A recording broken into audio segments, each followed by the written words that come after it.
Read with Your Eyes from How to Read Literature Like a Professor by Thomas C. Foster. Remember the 12th Night Party in James Joyce's The Dead that we looked at earlier? To a child of late 20th century America, or early 21st for that matter, the meal is no big deal, except for the goose. Not that many households in this country roast a goose for the holidays, or any holiday. But the rest looks pretty ordinary to us. A vase with stalks of celery, American apples and oranges on the sideboard, floury potatoes, nothing very remarkable, unless you live as do the old ladies who provide the meal in pre-electrification Dublin, where it happens to be the 6th of January.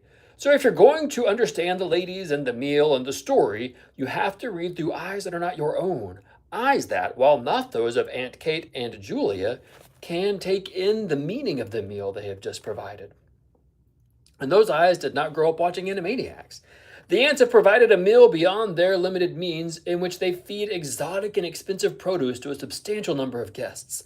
Celery does not grow in Ireland in January, and the fruit is from America and therefore quite expensive. They have gone to considerable expense on Epiphany, the second most important day of the Christmas season, the day that Christ child was revealed to the wise men.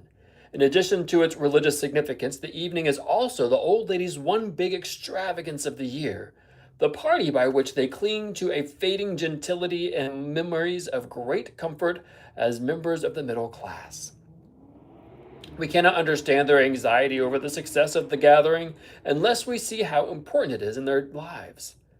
Or take the situation of James Baldwin's wonderful short story, Sonny's Blues, which deals with a rather uptight math teacher in Harlem in the 1950s whose brother serves time in prison for heroin possession. At the end of the story, there's a scene we looked at in an earlier chapter where the brother, Sonny, has returned to playing in a club, and the math teacher, our narrator, goes to hear him for the first time ever.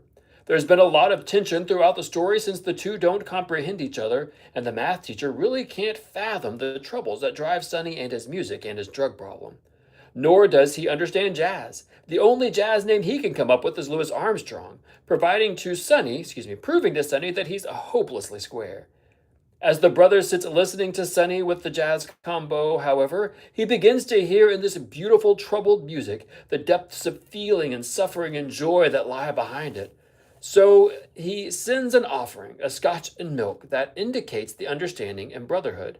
Sonny sips, sets the drink back on the piano, and acknowledges the gift which shimmers like the very cup of trembling in the closing words of the story. It's deep and emotional and biblical, with a resonance that very few stories ever achieve. About as close to perfection as we're likely to encounter. Now, here's where the business of interpretations gets interesting. At my school, there are sociology/slash social work classes on substance abuse. And 2 or 3 times I've had a recent student in said substance abuse classes show up at a discussion of Sonny's Blues, very earnestly saying something like, "You should never give alcohol to a recovering addict." Perfectly true, I'm sure. In this context, though, not helpful. This story was published in 1957 using the best information Baldwin had at the time, and it's meant as a study of relations between brothers, not as a treatise on addiction. It's about redemption, not recovery. If you read it as the latter, that is, if you don't adjust your eyes and minds to transport you from contemporary reality to Baldwin's 1957, whatever the ending has to offer will pretty well be lost on you. We'll have our own blind spots, and that's normal. We expect a certain amount of verisimilitude or faithfulness to the world we know in what we watch and what we read. On the other hand, a too rigid insistence on the fictive world corresponding on all the points to the world we know can be terribly limiting, not only to our enjoyment, but to our understanding of literary works. So, how much is too much? What can we reasonably demand of our reading? That's up to you. But I'll tell you what I think and what I try to do. It seems to me that if we want to get the most out of our reading, as far as is reasonable, we have to try to take the works as they are intended to be taken. The formula I generally offer is this: don't read with your eyes. What I really mean is, don't only read from your own fixed position in the year of our Lord 2000 and some. Instead, try to find a reading perspective that allows for sympathy with the historical movement of the story, that understands the text as having been written against its own social, historical, cultural, and personal background. There are dangers in this, and I'll return to them. I also need to acknowledge here that there is a different model of professional reading, deconstruction, that pushes skepticism and doubt to its extreme. At the end of the day, I prefer to like the words I analyze. Excuse me. At the end of the day, I prefer to like the words I analyze, but that's another story. Let's return for a moment to Baldwin's math teacher and Sonny's addiction. The comment about giving alcohol to an addict betrays a certain mindset about social problems as well as a unique history of artistic and popular cultural experiences on the part of the reader that are at odds with the story's own goals. Sonny's Blues is about redemption, but not the one students have been conditioned to expect. So much of our popular culture, daytime talk shows, made for television movies, magazine articles, lead us to think in terms of identifying a problem, such as addiction, and seeking a simple, direct solution. In its place, such thinking makes perfect sense. On the other hand, Baldwin is only slightly interested in Sonny's addiction in and of itself. What he really cares about is the brothers' emotional turmoil. Everything in the story points to that interest. The point of view, the brothers, the depth of detail about the brothers' life relative to Sonny's, the direct access to the brothers' thoughts, all remind us this is the narrator and not the jazz man. Most tellingly, it is the brother who is removed from the world, taken out of his comfort zone, when he follows Sonny to meet him with other musicians and then to hear Sonny play. If you want to put pressure on a character to cause him to change or to crumble, take him away from his home, make him inhabit an alien world. For the middle-class math teacher, the world of jazz might as well be Neptune. Here's why the business of the reader's perspective matters. This story falls into the large category that I call last chance for change stories. Not a terribly scientific name, I'll grant you that, but that's what they are. Here's how they work. The character, sufficiently old to have experienced a number of opportunities to grow, to reform, to get it right, but of course he never has, is presented with one or more chance, one last opportunity to educate himself in this most important area, and it varies with the story. Up to now, he has remained stunted. The reason he's older is just the opposite of why the quester is typically younger. His possibilities for growth are limited and time is running out. In other words, there is a time imperative, a sort of urgency as the sand runs out. And then the situation in which he finds himself needs to be compelling. Our guy? He's never understood or sympathized with his brother, even to the point of not visiting him in prison. When the narrator's daughter dies and Sonny writes a caring letter of sympathy, he makes the narrator, I'm sorry, he doesn't have a name, feel even greater guilt. Now that Sonny is out of prison and not using heroin, the narrator has a chance to get to know his younger, troubled brother as he never has before. If he can't do that this time, he never will. And this leads us to the point of the last chance for change story, which is always the same. Can this person be saved? This is the question Baldwin is asking in the story, but he's not asking it about Sonny. In fact, such is the heartlessness of authors. For the question to really matter to us in terms of the narrator, Sonny's own future must be very cloudy.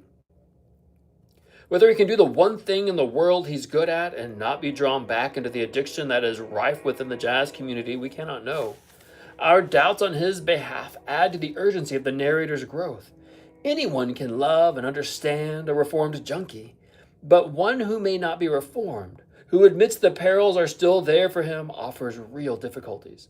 Now, if we read the story through the filter of daytime talk shows and social work classes, we not only miss the focus of the story, we misunderstand it at its most basic level. Sonny's trouble is interesting, of course, but it's merely the hook to draw us in.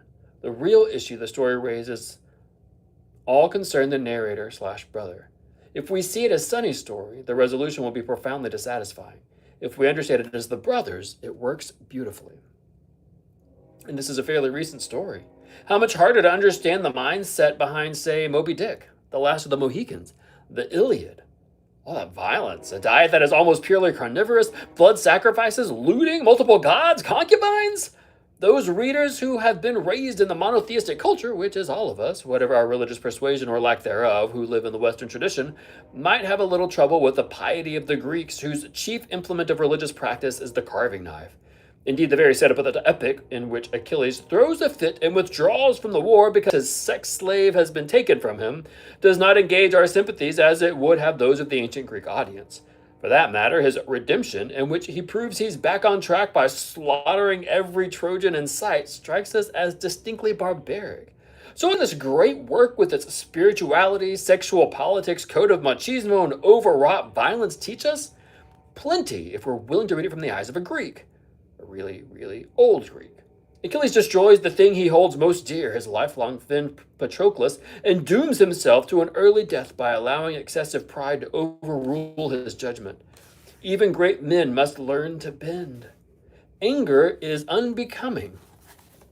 One day, our destiny will come for us, and even the gods can't stop it. There are lots of useful lessons in the Iliad, and while it may at times read like an episode of the Jerry Springer Show, we'll miss most of them if we read it through the lens of our own popular culture. Now, about the danger I mentioned earlier, too much acceptance of the brother's point of view can lead to difficulties. Do we have to accept the values of a 3,000-year-old blood culture as depicted in the Homeric epic? Absolutely not. I think we should frown on the wanton destruction of societies, on the enslavement of conquered peoples, on keeping concubines, on wholesale slaughter. At the same time, though, we need to understand that the Mycenaean Greeks did not. And if we would understand the Iliad, and it is worth understanding, we have to accept those values for those characters. Must we accept the novel that is full of racial hatred that vilifies persons of African or Asian or Jewish ancestry? Of course not. Is The Merchant of Venice semi-anti-Semitic? Probably. More or less so than its historical moment? Much less. I should think Shylock, while hardly a glowing picture of the Jew, is at least given reasons for being as he is invested with a kind of humanity that many nonfiction tracts of the Elizabethan period do not credit Jews with having. Shakespeare does not blame him for the crucifixion, nor does he recommend burning the Jews at the stake, as was happening at the century of the play's composition in other parts of Europe. So, accept the play or reject it. Do as you see fit. What I would suggest is that we see Shylock's villainy in the context of the difficult and complex situation Shakespeare creates for him. See if he makes sense as an individual and not merely as a type or representative of a hated group. See if the play works independently of whatever bigotry might lie behind it, or if it requires that bigotry to function as art. For me, if it must rely on hatred in order to function, it has to go. I don't see Merchant working I don't see Merchant working only or even primarily as a product of bigotry, and I will go on reading it, although there are many works of Shakespeare that I like better and return to more regularly. Each reader or viewer must decide this for themselves. The one thing I find unacceptable is to reject it or any work sight unseen. Now, this is where I envy you.